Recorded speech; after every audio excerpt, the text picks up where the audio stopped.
Olá, amigos. Hoje vocês ouvirão relatos reais de pessoas que enfrentaram desafios inimagináveis. Cada história é um testemunho de coragem e sobrevivência, revelando o lado oculto das experiências humanas. Me chamo Dom e sou o seu narrador do canal Evocando Medo.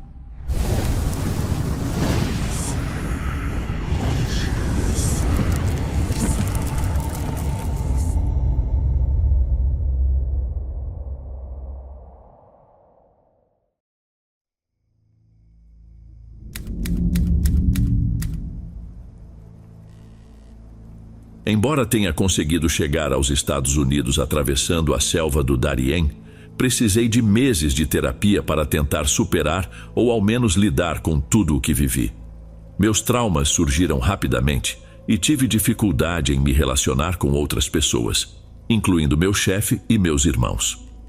Aquilo era definitivamente um inferno. Eu entendia o sentimento das pessoas que diziam que, se Deus existisse, ele abandonava todos que entravam naquela selva. Estávamos no meio do caminho, no ponto mais profundo da selva. O grupo tinha cerca de 50 pessoas. Ouvi muitas histórias de indivíduos que enfrentavam situações tão ruins quanto a minha em seus países de origem. Outros viviam em condições ainda piores. Nem sentia vontade de reclamar ao ouvir tantas experiências terríveis. Alguns de nós tentávamos manter nossa humanidade intacta, mas outros eram realmente rudes, mal educados e desrespeitosos. Embora nosso guia fosse gentil e tentasse manter a ordem, às vezes ele perdia a paciência e dizia que seu trabalho era nos guiar. E não era problema dele se decidíamos nos matar uns aos outros. Era verdade, aquele homem aguentava muito, suportando as queixas de pessoas que pediam para reduzir o ritmo ou imploravam por descanso, mesmo sabendo do perigo que rondava aquele lugar. E quando ele se negava, era insultado. A situação piorava quando o sol começava a se pôr. Diziam a ele que já era hora de parar e esperar até o dia seguinte para continuar. Mas ele não se importava, queria que continuássemos avançando. Foi naquela noite que tudo mudou. Uma noite que marcou todos nós que sobrevivemos. Dormíamos exaustos, mais pelo cansaço extremo do que por qualquer sensação de conforto. Era desconfortável, e os mosquitos tornavam tudo ainda pior. De repente, surgiram homens armados com rifles, facas e facões, cercando todo o grupo. Nem o guia sabia o que estava acontecendo. Fomos amontoados no centro como gado e forçados a nos ajoelhar. Aqueles que ousavam resistir eram espancados para ficarem quietos, deixando claro que súplicas seriam inúteis. Finalmente, um garoto apareceu, escoltado por 5 homens, caminhando entre nós e nos observando como se nos estudasse. Ele usava joias no pescoço e nas mãos, mas suas roupas estavam rasgadas e muito sujas. Ele escolheu uma mulher entre todos nós e a afastaram do grupo, enquanto um dos homens fazia um símbolo estranho em uma árvore com uma faca. Todos observamos enquanto a colocaram ali e tiraram sua vida de uma maneira tão brutal que prefiro não dar detalhes. Seus gritos ecoaram pela selva até que tudo ficou em silêncio. Ninguém se moveu, ninguém fez nada. Apenas assistimos, paralisados. Depois, o garoto escolheu outra pessoa e percebemos que ele poderia passar a noite inteira fazendo aquilo, sem se importar com nossas vidas. Todos estávamos apavorados, mas não fazia sentido ficar ali para sermos assassinados um por um. Então, os homens do nosso grupo se levantaram e atacaram aqueles que nos mantinham prisioneiros como gado. Tiros e gritos de dor ecoaram tanto do nosso grupo quanto dos agressores. Eu corri e me escondi atrás de uma árvore, observando o que faziam com pessoas inocentes que só tentavam se defender. Foi então que senti alguém puxar minha perna. Era um dos homens maus tentando me arrastar para a selva, sabe-se lá para onde. Meu irmão apareceu nesse momento e o golpeou repetidamente com uma pedra até matá-lo. Ele ficou paralisado com o que havia feito, mas não havia tempo para refletir sobre isso. O guia havia escapado e fez um sinal de outro lado para que o seguíssemos. Com um pequeno grupo de 10, nos unimos a ele e deixamos aquele lugar, mas não voltamos a ver os outros.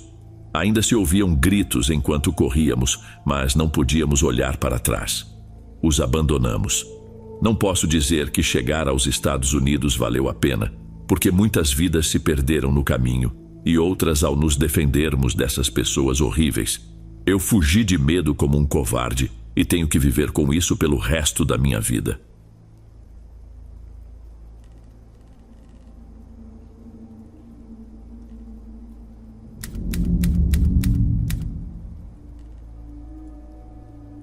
Quero compartilhar a história de quando atravessei o deserto do México para chegar aos Estados Unidos.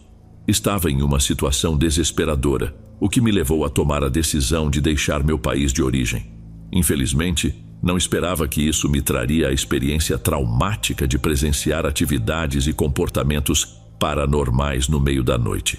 Caminhávamos sob o sol mais intenso que eu já havia sentido na vida. O calor era tão exaustivo quanto a areia que se infiltrava em meus sapatos, fazendo parecer que meu corpo pesava mais.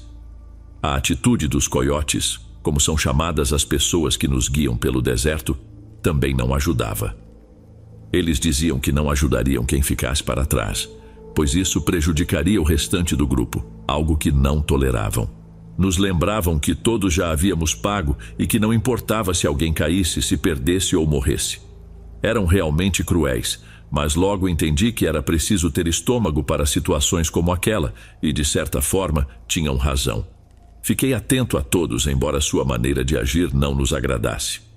Eles se certificavam de nos contar periodicamente para garantir que ninguém faltasse e nos avisavam dos momentos certos para beber água, sentar para descansar ou reduzir o ritmo. Era uma viagem incrivelmente cansativa, mas que valeria a pena no final das contas. Tudo mudou em uma noite de lua cheia. Notei que uma mulher continuava perguntando quantos dias faltavam para chegar, e um dos coiotes, já irritado, inventava que ainda restavam uns 10 ou 15 dias. Ela ficava nervosa e dizia que precisava chegar rápido, pois havia feito certas promessas a alguém que não mencionou e tinha que cumpri-las logo, mas todos a ignoraram. Quando a noite seguinte chegou, decidi ficar de olho nela. Devia haver alguma razão para sua inquietação, e realmente havia.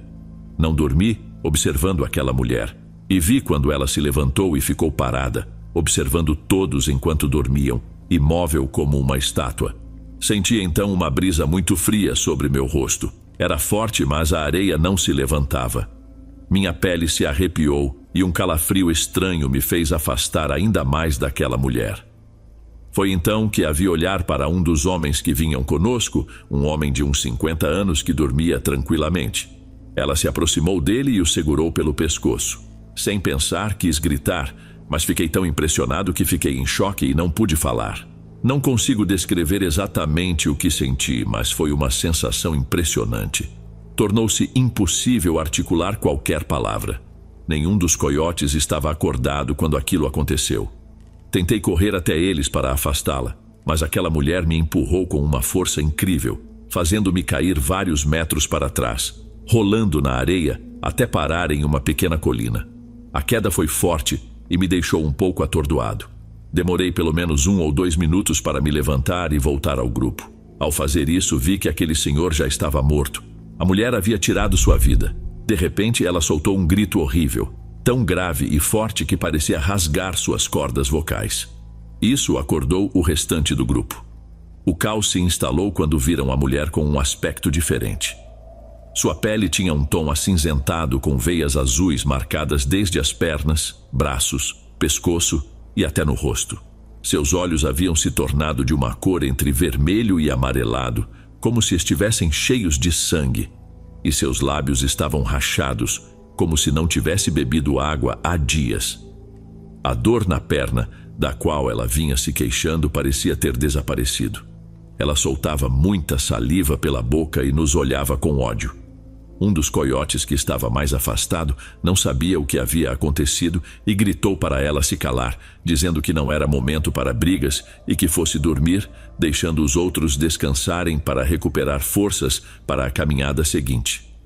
Um garoto mais ou menos da minha idade se aproximou dela e colocou a mão em seu ombro, tentando acalmá-la e deter seus gritos. Ficamos surpresos quando ela deu um tapa tão forte que deixou o rapaz caído no chão, evidenciando novamente sua força descomunal. Ela começou a fazer ruídos estranhos enquanto todos se afastavam dela, e então perseguiu a pessoa mais próxima, uma mulher que afirmava ser esperada por seu filho nos Estados Unidos. Ela a alcançou e, com suas próprias mãos, cravou as unhas no rosto da mulher, deixando feridas tão profundas que arrancou pedaços de pele manchados de sangue. Deixou a mulher caída gritando de dor e foi atrás de um dos coiotes que não conseguia sacar sua arma. Corri até a mulher que estava sangrando no chão. As feridas em seus olhos e pescoço eram muito profundas. Ela não iria sobreviver, não havia como. O pior era que ela me suplicava para não deixá-la sozinha. Levantei o olhar e vi a mulher possuída pelo demônio que me encarava com ódio. Ela correu em minha direção a toda velocidade e eu não consegui fugir, pois minhas pernas não respondiam devido ao terror que senti. Era impossível escapar de uma alma tão possuída. Fechei os olhos e me preparei para o pior. Foi então que ouvi disparos. Um dos coiotes havia conseguido sacar sua arma e naquele momento acabou com a vida daquela mulher, se é que ainda se podia chamá-la assim. Nos aproximamos do corpo dela e confirmamos que estava morta. 3 pessoas morreram naquela noite, de uma maneira que nunca imaginávamos. Daquela difícil jornada em busca dos nossos sonhos, tivemos que retomar a caminhada imediatamente, deixando os corpos para trás e com o medo de que algo assim se repetisse com algum de nós que sobrevivemos.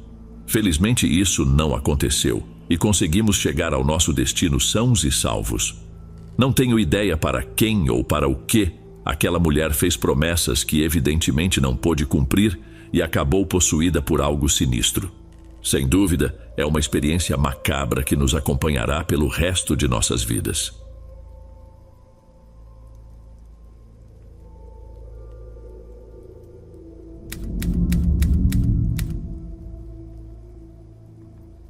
Gostaria de compartilhar com vocês o meu relato.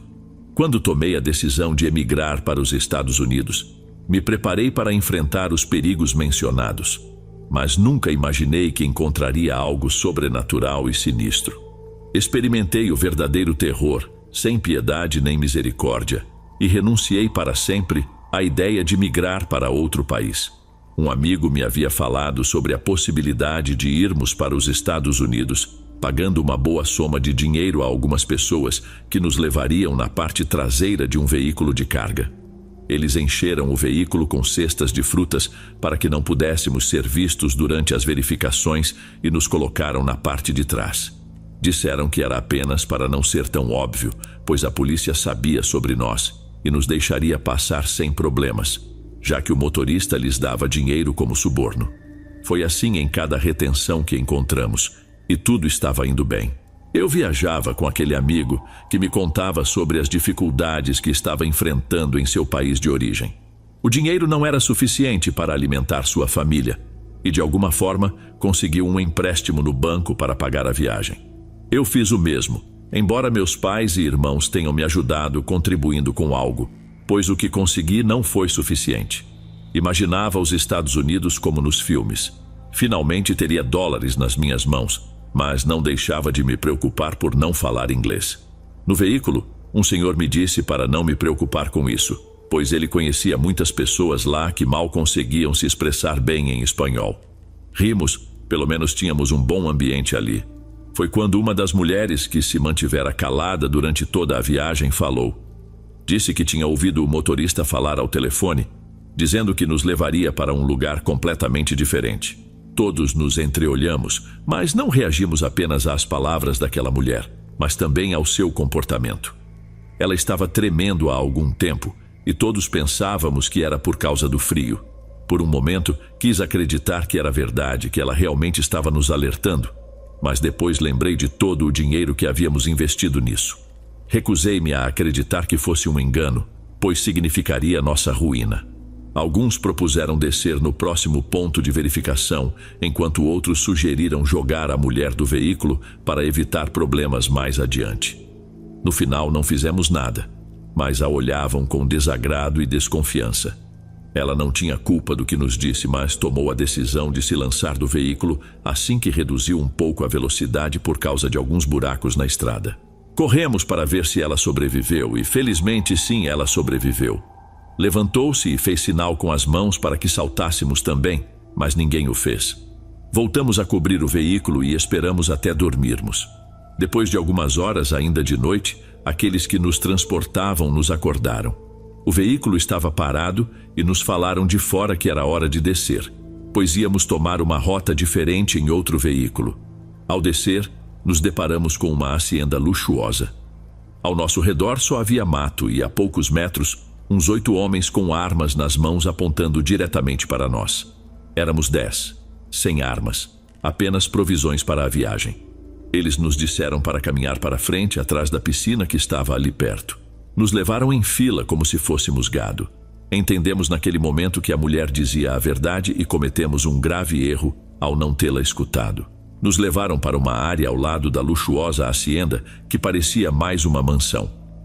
Vimos uma enorme cruz de madeira enterrada no chão, com um homem derramando sangue por múltiplas feridas em todo o corpo. Não parecia que ele respirava. Evidentemente estava morto. Debaixo da cruz havia símbolos desenhados com seu sangue. Por trás dele vinham pessoas vestindo túnicas negras, e 2 deles seguravam facas longas.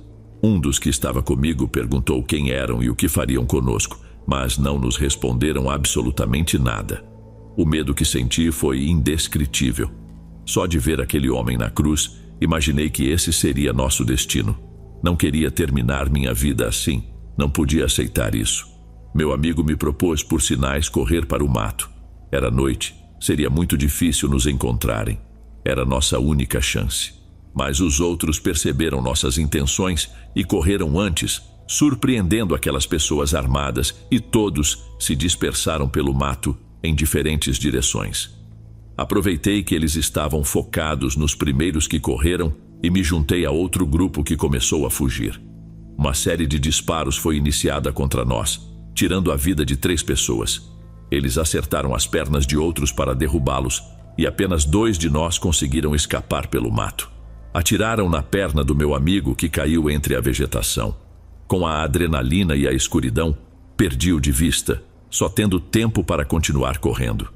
Tive que deixá-lo ali, ou então teriam me capturado também. Corri com uma garota que conseguiu se embrenhar entre as árvores. Não paramos por pelo menos 1 hora. Quando finalmente paramos, mal conseguíamos recuperar o fôlego, e imediatamente continuamos a caminhada até chegar a uma estrada. Pedimos ajuda e nos levaram para a polícia, que nos enviou de volta ao México. Lá, liguei para um familiar que veio em meu auxílio e voltei para meu país de origem. Nunca mais saí de lá. Fiquei com aquela experiência traumática e nem sequer pudemos denunciar à polícia o que aconteceu, pois não sabíamos onde ficava aquela hacienda. Agradeço a Deus todos os dias por ter salvado minha vida, e desde então, minha fé nele é tudo o que me acompanha. Se estiver gostando dos relatos, considere se inscrever no canal para não perder nenhum vídeo novo. Vamos para a próxima.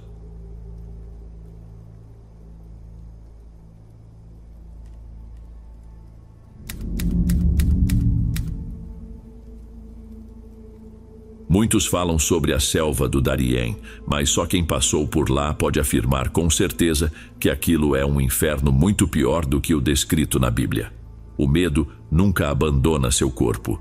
Você caminha muitas vezes por inércia e pelo temor de ficar para trás, se perder e ser abandonado.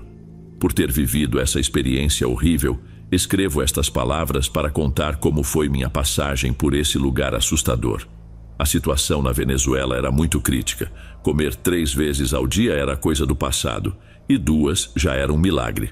Tanto minha família quanto eu emagrecemos incrivelmente, e sentir fome se tornou normal.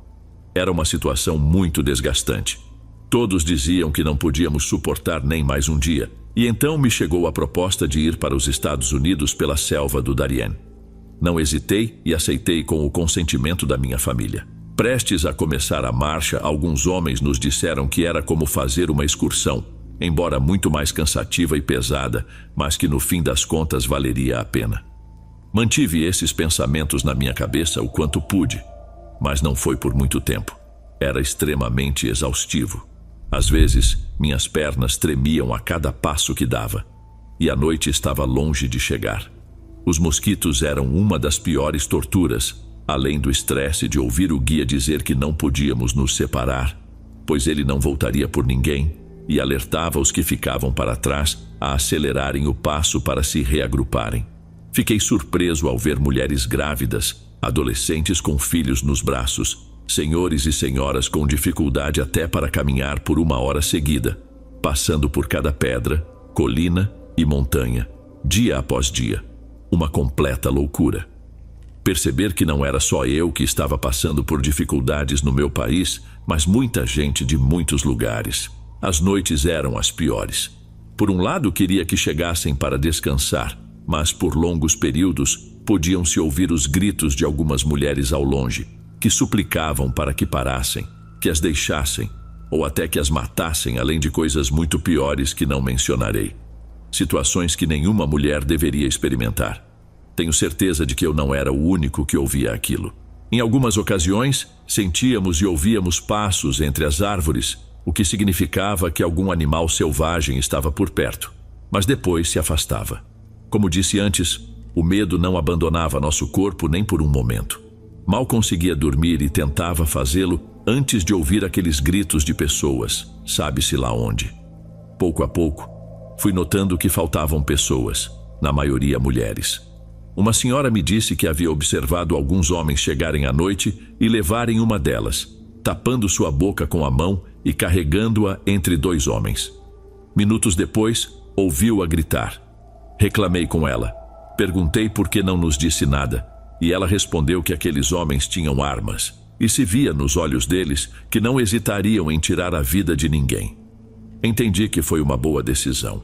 Talvez alguns de nós não tivéssemos suportado a ideia de ver alguém do grupo ser sequestrado e, num momento de adrenalina e impulso, poderíamos perder não só uma vida, mas 2. A senhora tinha muita clareza sobre o que estávamos enfrentando e, embora fosse difícil aceitar, não podíamos fazer mais nada além de contar com a sorte nos dias seguintes. Acho que foram os piores, ou pelo menos os mais traumáticos. Víamos pessoas ao lado do caminho que seguíamos, caídas no chão, estendendo-nos as mãos, pedindo ajuda, água, comida e para não deixá-las ali. Em sua maioria, eram idosos que não estavam aptos para uma caminhada tão difícil como aquela e se rendiam ao cansaço ou à pressão de atravessar uma selva tão perigosa como a do Darién. Mais à frente, víamos apenas um monte de cadáveres no caminho que tínhamos que evitar, enquanto tapávamos a boca com as mãos por causa do cheiro podre. O guia nos dizia para apressarmos o passo, porque aqueles corpos atraíam animais carniceiros e, se nos vissem, seríamos suas presas. Vi o olhar daquelas pessoas mais velhas que pensavam que terminariam assim, mais cedo ou mais tarde, antes de chegar ao fim da selva. Deduzia que, mesmo tendo boa condição física, aquilo era uma tortura, o que se podia esperar daqueles que mal podiam caminhar. O pior dia de todos foi quando nos deparamos com a ameaça de um animal selvagem. Alguns diziam que era um jaguar, leopardo, ou não sei, não pude distinguir. Talvez um tigre, mas a questão é que ouvimos algo se aproximando pelas árvores em nossa direção. O guia apenas nos dizia para não nos movermos por alguns segundos, enquanto o medo e a vontade de viver me permitiram contorná-lo e me reunir com o grupo à frente, que já havia começado a correr. Só se ouviam os gritos enquanto o animal os atacava, escolhendo-os pela proximidade. Olhei para trás uma vez e isso bastou para correr mais rápido, sem me importar com quem ficava para trás. Pelo menos 30 pessoas se perderam por causa desse incidente e mais de 3 morreram, segundo o que vimos. Era impossível voltar por eles. Muitos saíram do caminho para se embrenhar na selva, na esperança de escapar do animal selvagem. Não soube mais nada deles, nem se encontraram outro grupo, se seguiram o caminho correto ou se foram sequestrados pelas pessoas más que rondavam a selva a toda hora. Sei que tudo isso valeu a pena e consegui chegar aos Estados Unidos, mas sempre que me perguntam sobre essa viagem pela selva do Darién, faço o possível para que as pessoas entendam que é uma péssima ideia e que, se o tempo voltasse, mesmo sabendo que consegui, de nenhuma maneira voltaria a entrar lá.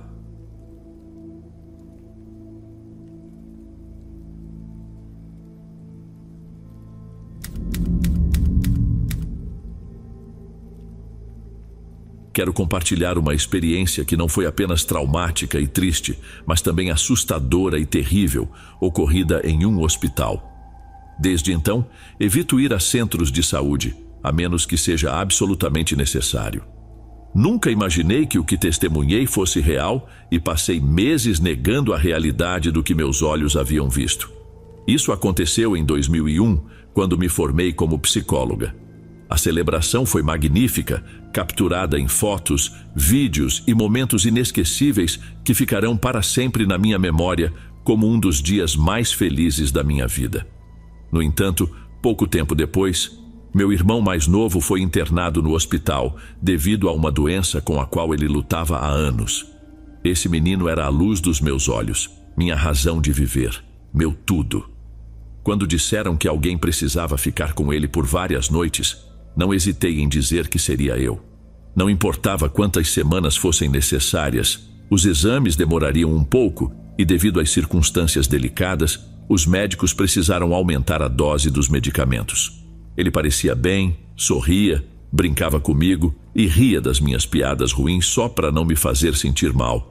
Levei meu laptop para que pudéssemos assistir a filmes à noite, ajudando-o a dormir se ele se sentisse entediado.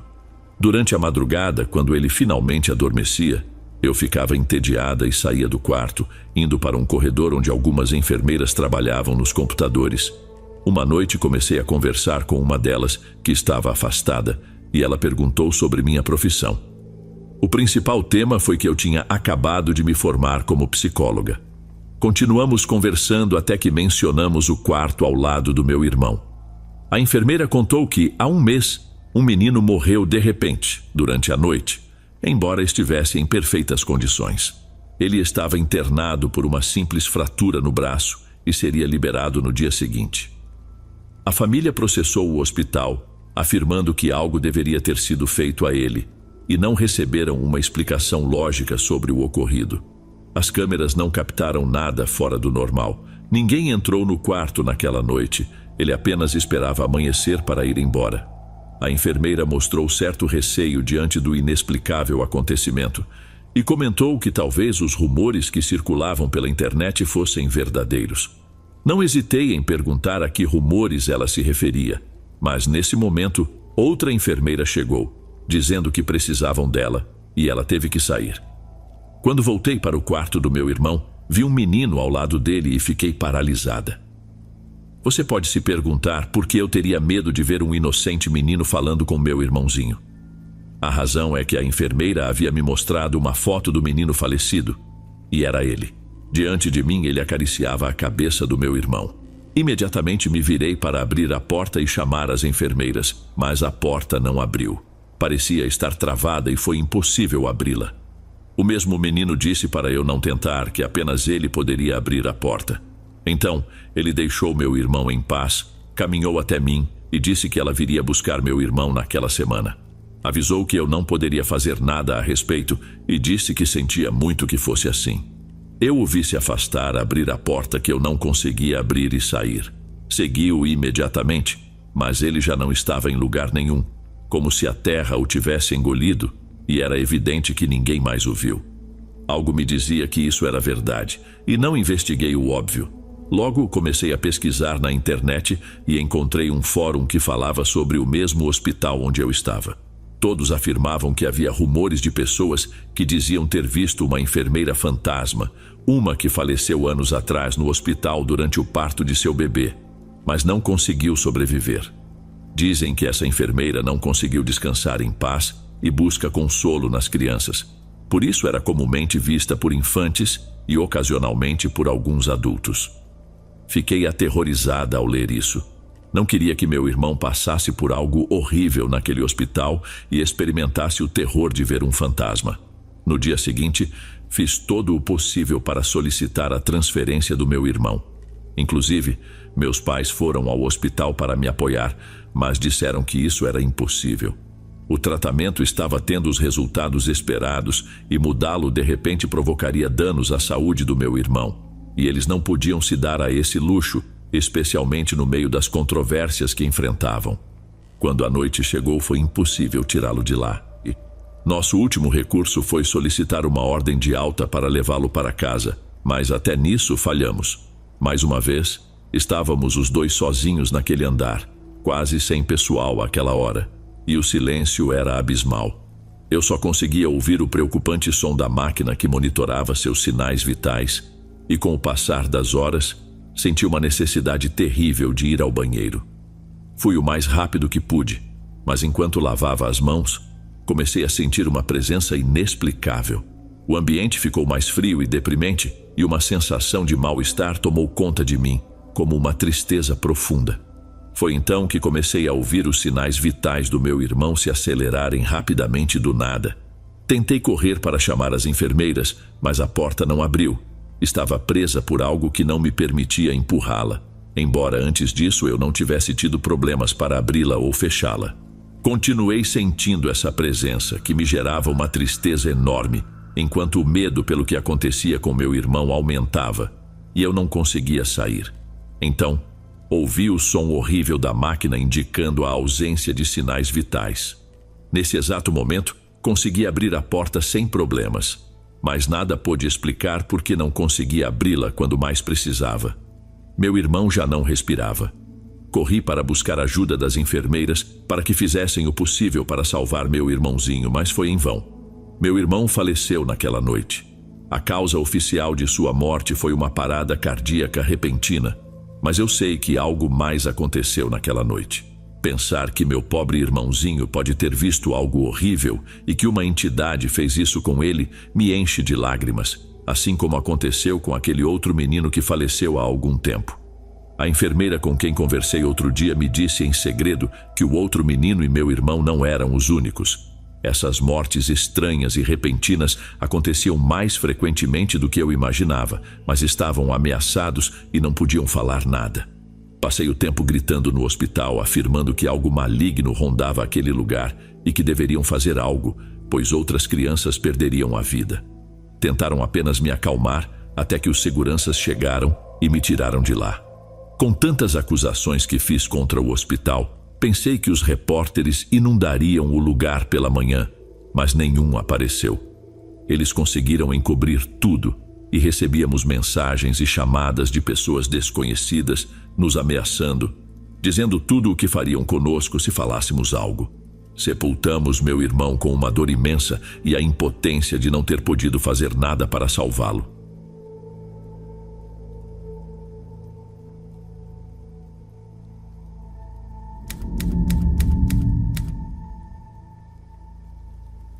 Muitos relatam ter vivido experiências terríveis com entidades paranormais em hospitais, como presenças de pessoas que faleceram no local e coisas assim. Mas eu posso dizer que naquele dia tive mais medo de um vivo do que de um morto. Talvez exista maldade nas entidades demoníacas, nos espectros e fantasmas, mas do meu ponto de vista, a maldade do ser humano sempre será superior. Por isso, às vezes, esses espectros nos usam como intermediários. Meu nome é Glória e isso aconteceu em 2015, quando eu estava hospitalizada. Naquela época, eu já estava internada há cerca de 2 semanas devido a um acidente de moto enquanto dirigia com minha melhor amiga. A recuperação estava rápida. Eu já podia caminhar sozinha e andar livremente pelo quarto. O médico estava esperando os últimos exames para confirmar plenamente que tudo estava em ordem.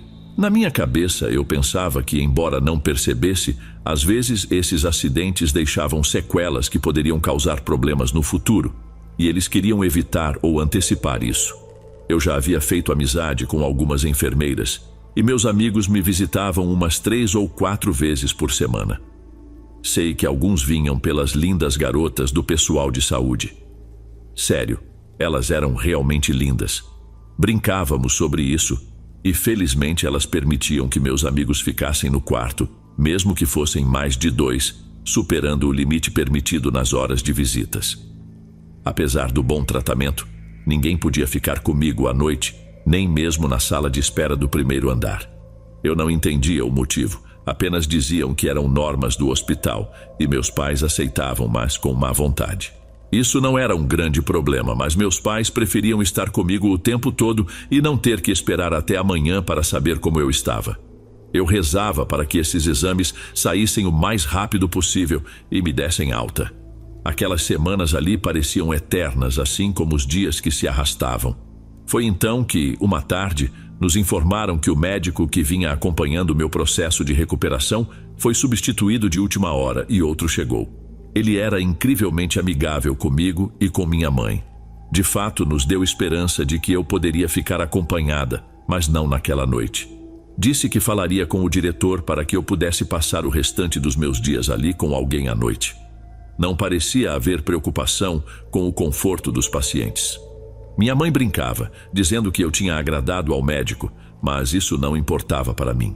Eu estava apaixonada por um rapaz da universidade, então o médico estava completamente fora de cogitação.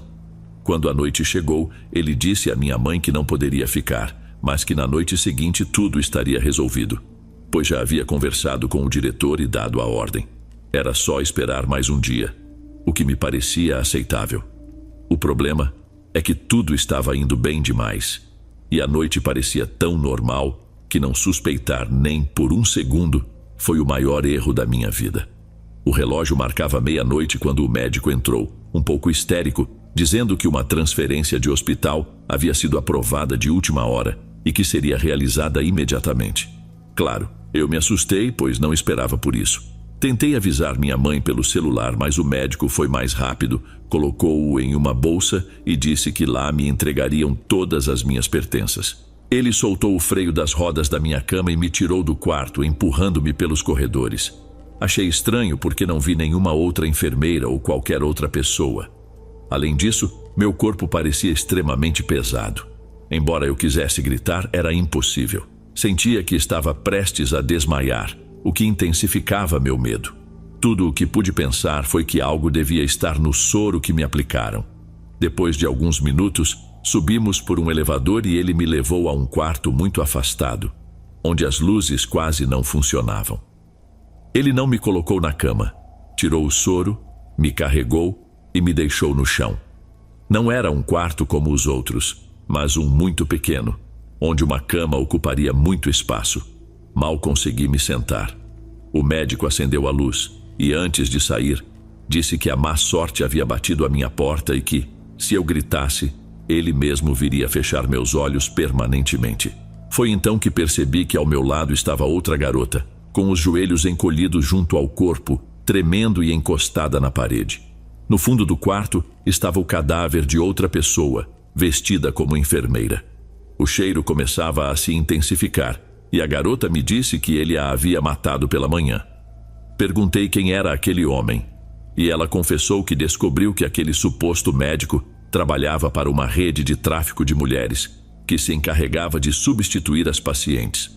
Elas eram escondidas naquele lugar para que não pudessem nos encontrar e, com o passar dos dias, seríamos dadas como desaparecidas. Nessa altura, já estaríamos muito longe, em outro país ou talvez mortas. Ela também revelou que uma das mulheres que descobriu o esquema foi aquela que ele assassinou. Tudo isso me fez entender que não sairíamos vivas de lá. Tentei me levantar para abrir a porta, mas minhas pernas mal respondiam. Disse a ela para fazer isso, mas ela estava tão aterrorizada e trêmula que mal conseguiu me contar tudo. Negava com a cabeça tudo o que eu dizia para fazer. E 2 horas depois, o médico voltou com uma enfermeira. Ela era quem nos sedava para poder nos levar do nosso quarto para aquele lugar escuro. A maldade nos olhos dela, a maneira como falava e nos tratava, como se fôssemos objetos, me fez entender que ela não mentia e que sua maldade superava tudo o que eu conhecia. Ele foi embora, trancou a porta e, então, a garota que estava comigo se animou a tentar abrir, mas foi em vão. Não conseguiu. Eu recuperava minhas forças e tentei ajudá-la, mas nada adiantou. As horas passaram e chegou a tarde. Desesperei-me a ponto de começar a gritar. A outra garota chorava, mas depois me acompanhou com seus gritos. Um raio de esperança surgiu quando alguém apareceu correndo, dizendo que buscaria uma maneira de nos tirar de lá. Ele se apresentou com um tubo, com o qual forçou a fechadura com uns 10 golpes. Era o irmão da garota que estava ali comigo, que decidiu visitar sua irmã fora de horário, escondido. Ao não vê-la, soube que algo estava errado Então decidiu procurá-la até encontrá-la. Contamos tudo a ele e imediatamente chamamos a polícia. Esperamos os oficiais no primeiro andar do hospital.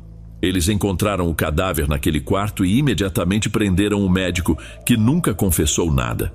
Estava claro que ele não agia sozinho, e também prenderam a enfermeira que o ajudava em seus crimes. Desde então, afirmo e reitero que um fantasma pode assustar, traumatizar e causar pânico. Mas o maior dos perigos sempre será representado por outro ser humano, completamente consciente e em seus 5 sentidos. A verdadeira maldade pura. Deixe seu like e se inscreva se estiver gostando. Vamos para o próximo relato.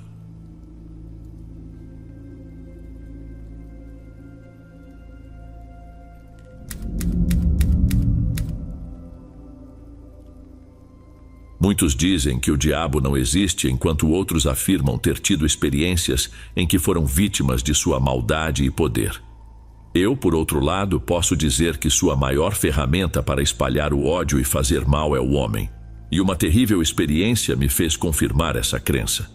Era o ano de 2014. Eu estava hospitalizada porque o ônibus em que eu estava sofreu um acidente ao ser atingido por outro veículo no lado onde eu estava sentada.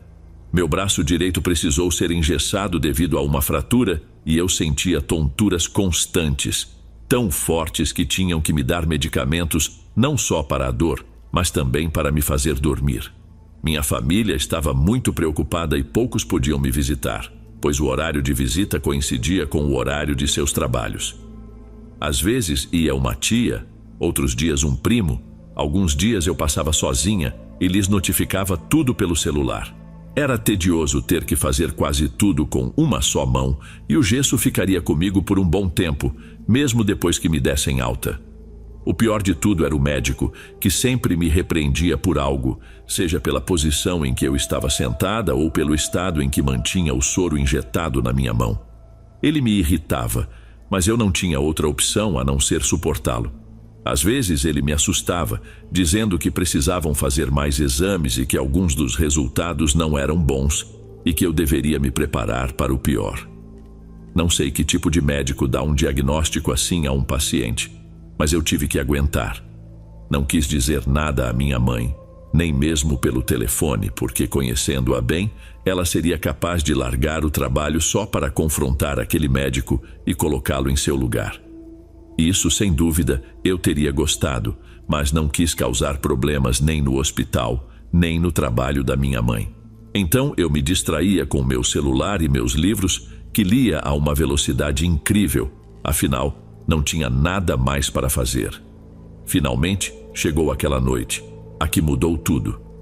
O médico amargurado e desrespeitoso entrou no quarto com um olhar sério. Pensei que ele estava prestes a me repreender ou dizer o quanto me detestava. Sério, ele era insuportável.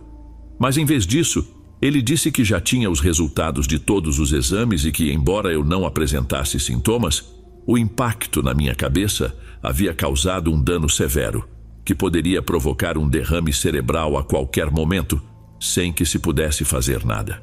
Desabei em lágrimas na frente dele e ele tentou me consolar, dizendo que de qualquer forma havia a probabilidade de que não acontecesse nos próximos dias, mas sim meses ou anos depois. Acrescentou que uma operação era impossível, pois o risco seria maior. Ele saiu e voltou 2 horas depois. Me encontrou chorando descontroladamente. Eu nem quis dizer nada à minha mãe. O médico entrou novamente, dando a notícia de que meu pai havia sofrido um terrível acidente e que os paramédicos informaram que não acreditavam que ele pudesse se salvar. Minha dor se triplicou. Comecei a chorar e até a gritar, sem me importar com nada. Aquele médico me abraçou, me consolou e então, ao ouvido, em modo de sussurro, perguntou se eu era capaz de fazer tudo o que fosse necessário para salvar meu pai. Eu disse que sim. E ele explicou que existia uma maneira de salvar não só a vida do meu pai, mas também a minha. Enxuguei as lágrimas e perguntei como, ao que ele respondeu que, se eu lhe vendesse a alma, através dele, ele se encarregaria de prolongar nossos anos de vida e prosperidade, com boa saúde e tudo mais. Fiquei surpresa, mas ele imediatamente deixou claro que eu não podia dizer nada a ninguém e que estava obrigada a responder naquele momento. Ele sabia como fazer. Eu estava imersa num estado de tristeza incrível. Não era razoável e não conseguia pensar claramente. Disse que sim, acenando com a cabeça, e então ele tirou o soro, me ajudou a descer da cama e disse para acompanhá-lo a um quarto que já estava preparado exclusivamente para isso. Nenhuma das enfermeiras disse nada, nos olharam como se caminhar com ele por ali fosse normal, algo que acontecia habitualmente. Conforme ele disse, me levou a um quarto afastado, iluminado por velas e com paredes vermelhas. No centro, havia um pentagrama branco pintado e ele mandou que eu me ajoelhasse no meio.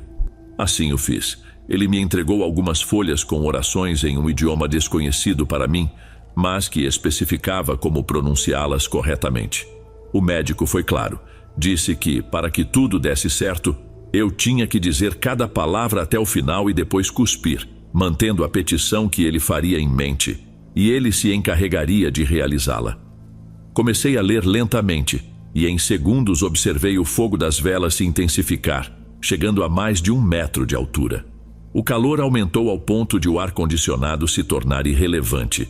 E não só isso, meu corpo começou a sentir frio, ao mesmo tempo que suava, e o sentia quente. Eu tremia, soltava fumaça branca pela boca, e pouco depois comecei a ouvir vozes que me diziam para ler mais rápido, que estavam ansiosas para ter minha alma, e me perguntavam se eu realmente queria que meu pai continuasse vivo, que lesse aquelas folhas de uma vez por todas. Eu chorava enquanto fazia isso, pensando que era uma ideia muito ruim. Faltavam apenas 4 parágrafos, e nesse ponto, já via pelo canto do olho pessoas dentro do quarto com olhos vermelhos e sorrisos repulsivos e diabólicos. Eles me aterrorizavam e o médico me dizia para não prestar atenção, que eram apenas testemunhas. O pentagrama branco tornou-se avermelhado e as velas se consumiam. Faltando só algumas palavras para terminar, a dor de cabeça se intensificou ao máximo e provocou meu desmaio. Acordei na cama do meu quarto, ainda no hospital. Meus pais estavam lá, e ao meu lado, outro médico. Disseram que o anterior havia renunciado e saído sem dar explicações. Contei tudo a eles, chamaram a polícia e encontraram o quarto com aqueles símbolos satânicos. No entanto, disseram que obrigar alguém a vender a alma não era considerado crime no Código Penal, e por isso a denúncia não era válida. Me deram alta e jurei que desde aquele momento não voltaria a um hospital. A última vez foi quando tiraram meu gesso. Me salvei de vender minha alma só porque, por alguma estranha razão que desconheço, desmaiei. E aquele médico decidiu me deixar no meu quarto, esperando que eu não lembrasse de nada. Essas coisas acontecem onde menos se espera, quando se está mais vulnerável a realizar atos macabros. Obrigada por me ouvir.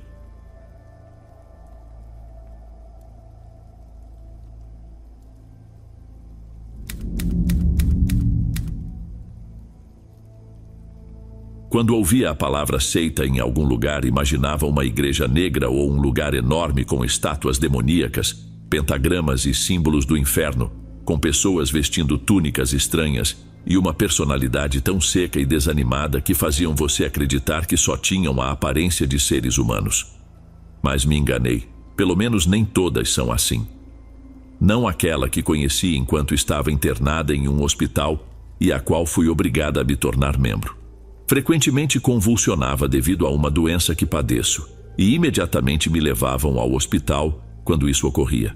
Eu me preparava mentalmente para ficar internada no mínimo 1 semana. Sempre me faziam esperar e não me deixavam ir até que se assegurassem de que fosse seguro. Era tedioso e às vezes insuportável, mas daquela vez foi diferente. Não fiquei em um quarto só para mim, mas sim compartilhado com outra garota que, embora tivesse uma doença diferente, era similar pelo menos em alguns sintomas, e passávamos o dia falando sobre isso e outras coisas, a ponto de planejarmos nos encontrar e sair quando nos dessem alta. Trocamos números e tudo, já era um fato. A mãe dela sempre estava lá com ela, exceto à noite, pois não deixavam que ninguém ficasse conosco. Eram normas rígidas do hospital e nada podia ser feito contra isso, embora as enfermeiras dissessem que devíamos dormir. Mal as luzes se apagavam, não fazíamos caso e ficávamos acordadas falando de tudo. Às escondidas ligávamos a televisão para ver algum filme, mas a programação era ruim. Na verdade, acabávamos dormindo, então, de alguma forma, servia para algo. Tudo mudou uma noite em que fomos dormir cedo. As luzes nem tinham se apagado quando já estávamos com sono. Sou do tipo de pessoa que acorda com o menor dos ruídos, e foi assim que aconteceu quando, à meia-noite, ouvi a porta do quarto se abrir. Entraram 7 enfermeiras. Pensei que algo tinha acontecido, mas não me movi. Só fiquei estática, fingindo que olhava para o teto. Mas as observei se posicionarem ao lado da minha companheira. Elas a acordaram e perguntaram quantos anos ela tinha.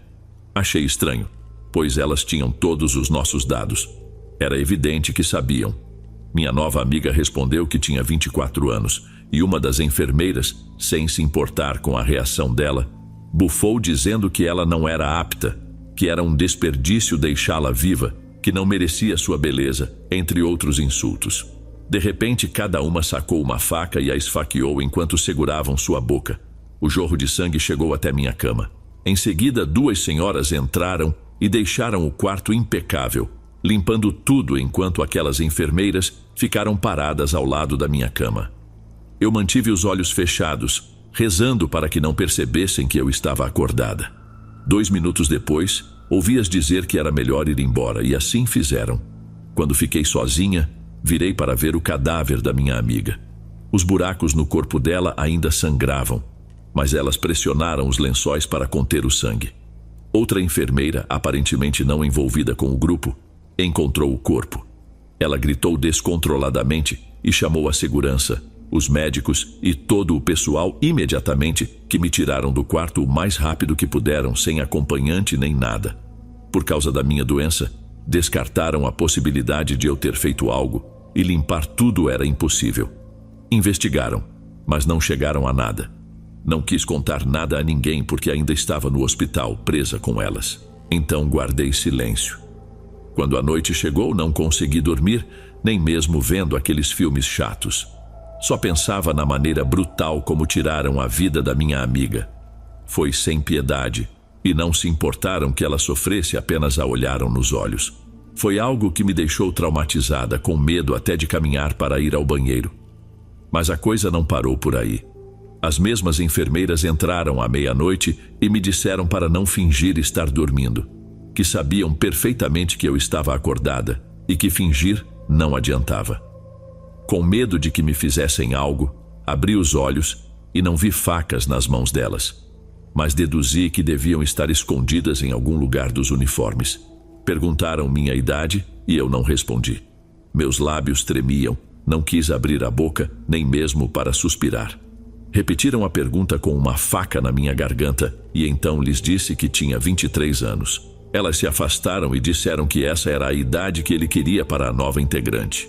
De novo me ameaçaram e contaram que pertenciam a uma seita que adorava um demônio, cujo nome eu nem entendi, mas a ele rendiam tributo e obedeciam no que ele pedia. Acenei com a cabeça, dizendo que me juntaria a eles, sentindo-me completamente desprotegida naquele momento. E ali mesmo fizeram um ritual ao meu redor. Observei as luzes se acenderem e apagarem, ao mesmo tempo em que os vidros das janelas começavam a rachar. Isso durou aproximadamente 10 minutos, e depois desmaiei. Ao despertar, era de manhã. Ao meu lado estavam sentadas 2 enfermeiras que me explicaram como seriam as coisas para mim a partir de então. Me deram alta poucos dias depois, e então alguém me chamou para uma entrevista de trabalho nesse hospital. Desde aquele dia, trabalho como enfermeira sem nem mesmo ter estudado para isso, pois estou sendo ameaçada com minha família. Evidentemente não direi a localização deste hospital, mas o diretor faz parte da seita junto com a maioria do pessoal e, inclusive, as autoridades estão envolvidas nisso. É um verdadeiro inferno o que se vive aqui. Fazemos coisas atrozes como as que fizeram com minha amiga e obrigamos outras a fazer parte de tudo isso, assim como me obrigaram.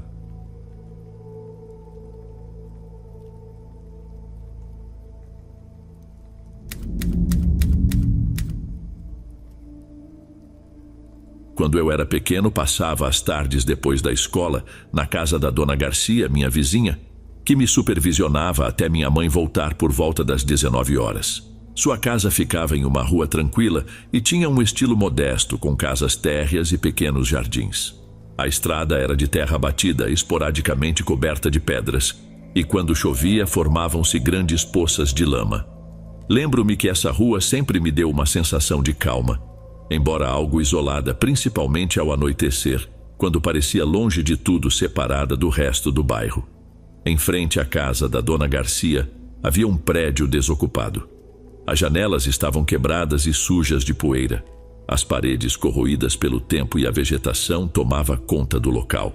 A grama alta e os arbustos desarrumados davam-lhe uma aparência sombria e desleixada, tornando-o ainda mais macabro. O jardim da frente estava tão coberto de vegetação que mal dava para ver o caminho de pedra que levava à entrada da frente. Certa vez perguntei a Dona Garcia por que aquela propriedade parecia tão abandonada e se alguém morava lá. Ela me olhou séria e explicou que, embora parecesse deserto, não estava completamente vazio, não estava completamente desocupado. "Tem um espírito aí", disse ela num sussurro, como se tivesse medo de ser ouvida por outra pessoa, pelas outras crianças de quem cuidava e que sempre iam embora antes de mim. Suas palavras ressoaram em minha mente e desde então, sempre que escurecia, eu olhava pela janela daquela casa. O que mais me incomodou foi que todas as noites uma luz se acendia em um dos quartos. Havia anos que não havia eletricidade no local, mas lá estava ela, sempre no mesmo lugar, emitindo um leve brilho amarelado. Essa luz bruxuleante despertou em mim um misto de terror e fascínio. Uma noite, enquanto esperava a chegada de minha mãe por volta das 21h30, presenciei algo inesquecível. A luz da residência desabitada estava acesa como sempre, mas desta vez apareceu na janela uma silhueta. Uma mulher de longos cabelos negros, vestida com um vestido, mas algo me dizia que isso não era comum. Seu cabelo e vestido ondulavam ao seu redor como se ela estivesse submersa em água. Ela parecia olhar diretamente para mim da janela onde eu olhava, com uma intensidade que me deixou paralisado. Petrificado de medo, meu coração batia tão forte que pensei que fosse explodir. Senti que poderia morrer de terror naquele momento, sem conseguir tirar os olhos daquela silhueta. Então aconteceu algo ainda mais assustador. A silhueta começou a deslizar lentamente até desaparecer pela janela, como se flutuasse de lado. A luz da janela diminuiu como se tivesse se afastado e de repente o corredor dentro daquela casa ficou sutilmente iluminado. Senti um frio profundo no ambiente onde estava, mas talvez fosse terror. Um gelo que penetrava até os ossos, e eu sabia que algo estava para acontecer. Eu simplesmente sabia. De repente, a porta da frente da propriedade desocupada se abriu lentamente, rangendo de uma forma que ainda consigo lembrar claramente se fechar os olhos. Nunca a tinha visto aberta, parecia fechada há anos, mas naquela noite abriu. Da porta emergiu lentamente a mesma figura que eu tinha visto na janela. Agora, mais perto, pude notar sua pele pálida, principalmente nas mãos. Uma pele inerte e seus cabelos pareciam um abismo escuro que absorvia a luz ao seu redor. A figura parou na porta, como se me olhasse, embora eu não conseguisse ver seus olhos. Eu estava congelado, incapaz de me mover ou gritar. Nesse momento ouvi a voz da Dona Garcia me chamando da cozinha, o que finalmente me libertou do transe de horror em que estava imobilizado, e corri em sua direção, tremendo e com medo. Relatei o que vi, e ela me abraçou forte, sussurrando que tudo ficaria bem. "Este é o espírito de que lhe falei." Ela tentou me tranquilizar. "Nunca atravesse a rua em direção a ela, prometa-me." Prometi que nunca faria isso e Dona Garcia me garantiu que não me preocupasse, que esse espírito não poderia sair de sua residência. Mesmo assim, pelo canto do olho, a vi fechar a porta. Desde aquela noite, evitei olhar para a casa abandonada. Pouco depois, minha mãe e eu nos mudamos para Morelia, mas essa experiência permaneceu comigo desde então. Foi uma lembrança que tive que discutir literalmente com meu psicólogo, que insistiu em dizer que não era um espírito, mas sim um medo, uma culpa ou algo parecido. Em todas as sessões que mencionei, ele mudou a explicação. Agora, ao ouvir outras histórias de terror, sinto-me um pouco menos sozinho com o meu medo. Sei que há outros que também viram coisas inexplicáveis. Espero que tenham gostado da minha história e, acima de tudo, se algum dia você ver uma luz em uma casa que deveria estar vazia, lembre-se da minha história e tenha muito cuidado.